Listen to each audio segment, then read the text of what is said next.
Perlembagaan negara kita adalah unik kerana ia dihasilkan melalui perjuangan dan perjanjian, iaitu perjuangan orang Melayu menolak Malay Union dan perjuangan rakyat menuntut kemerdekaan. Penolakan Malay Union melahirkan perjanjian persekutuan Tanah Melayu tahun 1948 dan perjuangan kemerdekaan menghasilkan perjanjian kemerdekaan tahun 1957. Inilah uniknya perlembagaan kita. Ia bukan sekadar sebuah dokumen mengenai peraturan dan cara pengendalian sebuah negara, tetapi yang lebih penting lagi, ia merupakan asas kontrak sosial antara pelbagai komponen yang saling berkaitan dalam negara kita. Kontrak sosial itu ialah antara orang Melayu sebagai kaum pribumi dengan kaum pendatang, antara raja dan rakyatnya, dan antara negeri-negeri yang berdaulat dengan persekutuan. Masing-masing diberikan jaminan haknya sebagai timbal balas kepada kerelaan mereka melepaskan sebahagian daripada haknya yang lain. Orang Melayu mendapat hak keistimewaan orang Melayu, jaminan kedudukan agama Islam, bahasa Melayu, tanah rizab Melayu dan hak-hak yang lain. Orang bukan Melayu mendapat jaminan hak mengamalkan adat resam, bahasa dan agama masing-masing, di samping hak mereka yang terpenting sekali, iaitu hak kewarganegaraan untuk berkongsi hidup sebagai rakyat di bumi bertuah ini. Negeri-negeri Melayu yang menyertai persekutuan juga dijamin kedudukannya di dalam persekutuan ini, manakala raja-raja Melayu pula dijamin kedaulatan dan hak-hak kedaulatan atas dirinya sebagai tanda terima kasih rakyat atas perkenan baginda-baginda melepaskan banyak hak-haknya yang lain dalam sistem raja berperlembagaan. Rakyat menerima raja yang berdaulat sebagai payung keadilan, ketua agama Islam, pendokong adat istiadat orang Melayu, simbol ketuanan Melayu, dan pemelihara keadilan bagi masyarakat berbilang kaum. Perihal pentingnya kedudukan kedaulatan raja-raja Melayu ini dicerminkan melalui susunan perlembagaan itu sendiri.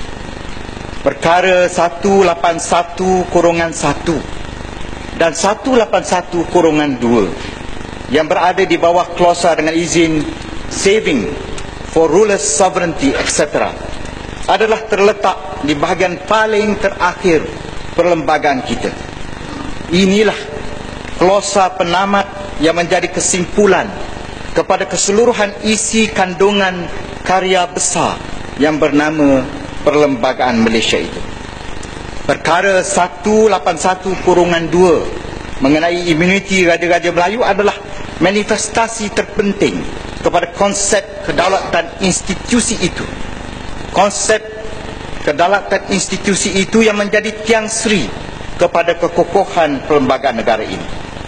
Keharmonian antara pelbagai pihak di negara ini akan terus kokoh selagi rakyatnya rela bertolak ansur, berakomodasi dan saling menghormati perjanjian yang dibuat oleh mereka yang terdahulu. Sebab itulah sehingga kini kita boleh berbangga, Malaysia walaupun masyarakatnya yang pelbagai keturunan dan agama, kita boleh terus hidup dalam rukun dan damai. Sejarah keharmonian ini pernah dicacatkan oleh tragedi 13 Mei 1969, iaitu 21 tahun setelah perjanjian 1948. Perbezaan taraf ekonomi antara kaum-kaum mencetuskan perasaan marah hingga ada yang mengungkit perjanjian terdahulu. Ini termasuk membangkitkan soal kewarganegaraan, mencaci raja-raja Melayu dan mempertikaikan hak keistimewaan orang Melayu.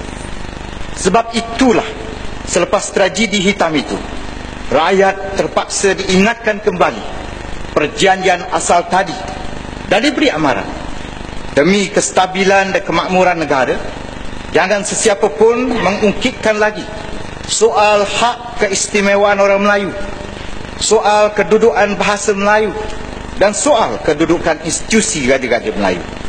Bahkan kepada orang Melayu sendiri, mereka diingatkan jangan sama sekali bangkitkan soal hak kerakyatan kaum bukan Melayu. Ini adalah persetujuan asal yang tidak boleh diungkit lagi. Kebebasan bersuara yang dijamin dalam perlembagaan bukannya untuk memaki hamun sesiapa sahaja tanpa mengambil kira soal sensitiviti perasaan rakyat yang berbilang kaum. Sebab itulah dalam tahun 1971 Perlembagaan Persekutuan dipinda dan dimasukkan perkara 63/2 yang melarang sesiapa sahaja termasuk di Dewan yang mulia ini membangkitkan perkara-perkara yang disifatkan sensitif oleh akta hasutan. Ini termasuklah soal yang menyentuh kedudukan dan kemuliaan martabat Gajah-Gajah Melayu. Bagi mengelakkan peristiwa pahit tadi berulang lagi, kita memberi kunci amanah kestabilan negara kepada institusi Gajah-Gajah Melayu. Saya ulangi, kita memberi kunci amanah kestabilan negara kepada institusi Gajah-Gajah Melayu yang berdaulat untuk menyimpan, bukan kepada ahli-ahli politik. Amanah itu ialah perkara 159/5 Perlembagaan Persekutuan. Antara lainnya, perkara 159/5 ini menyatakan bahagian 3 perlembagaan kita mengenai hak kewarganegaraan. Perkara 38 mengenai kedudukan Gajah-Gajah Melayu. Perkara 152 mengenai kedudukan bahasa Melayu. Dan perkara 153 mengenai hak keistimewaan orang Melayu.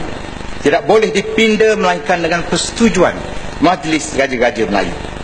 Inilah amanah besar keharmonian negara yang tidak boleh diubah oleh kuasa majoriti 2/3 di Dewan Rakyat tanpa persetujuan Majlis Gajah-Gajah Melayu. Maka inilah peranan paling unik dan terbesar yang diamanahkan kepada institusi Gajah-Gajah Melayu kita. Ia bukannya sekadar simbol kepada sejarah peradaban bangsa kita, tetapi sebagai pemegang amanah kepada masa depan kestabilan negara yang tercinta ini. Jangan melihat Gajah-Gajah Melayu dari segi individunya. Benar, 9 orang individu yang bergelar raja mungkin tidak banyak menentukan masa depan kita. Tetapi sebuah institusi besar yang mengandungi 9 buah institusi Gajah-Gajah Melayu tetap besar maknanya dalam melindungi amanah tadi. Malangnya, sekali lagi, selepas 21 tahun kita bersetuju dengan peraturan-peraturan tadi, nampaknya sejarah mula dilupakan. Rakyat secara terbuka digalakkan memaki hamun Gajah-Gajah ini, terutamanya dalam media masa kita. Cadangan perkara 63/5 mengenai akta hasutan hanya akan menjadikan Parlimen gelanggang mencerca Gajah-Gajah Melayu. Kita bimbang kalau ia diteruskan, luka sejarah pahit tahun 69 akan terbuka kembali. Klausa yang melarang ahli Parlimen menganjurkan penghapusan sistem raja berperlembagaan tidak menjamin yang orang tidak akan berbuat demikian. Hari ini terbukti undang-undang yang ada tidak lebih daripada sekeping kertas yang boleh dicampak ke tepi. Di saat akta hasutan yang ada masih berkuat kuasa pun, rakyat sudah menyaksikan pesta memaki hamun Gajah-Gajah Melayu berlangsung setiap hari tanpa sebarang tindakan diambil. Bahkan kita ingin bertanya, tidakkah rang undang-undang pindaan di depan kita ini pun sudah melanggar akta hasutan yang sedia ada?